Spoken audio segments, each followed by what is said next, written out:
Ma'am Asek, ito hong budget ninyo. Ngayon, so far ho ba meron kayong nag-monitor?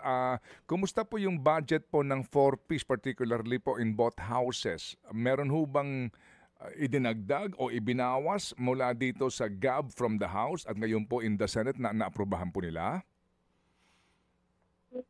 Manong Ted, yung pong ipinopose natin na budget for the DSWD, including of course yung Pantawid Pamilyang Pilipino program, ay intact naman po.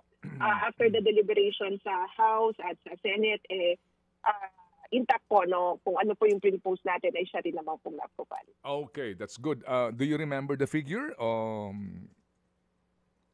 I don't have the specific figure right now. Sorry, hindi ko po dala yung card ko on the budget. But definitely po, Manong Ted, intact po yan. Opo. Yung AIX po natin na kayo pong implementing agency, may balita po ba kayo? Kasi yan po ang mga sinasabi po na contentious issue ngayon eh. Yeah, yung pong sa AIX, that's also approved, Manong Ted, yung pong aming proposed budget for that. Actually nga, ang ano sana po madagdagan pa sa para mas marami pa po siyang ma-serve for 2026.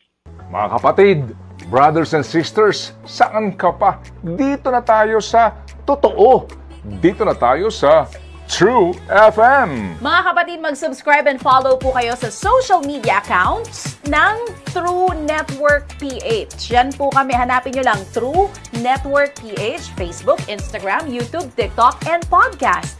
Mapa Apple or Spotify man yan, mahahanap nyo kami. Lahat ng mga napapanood at napapakinggan nyo po sa programa, nasa social media accounts namin yan. So, paano mga kapatid? See you sa social media!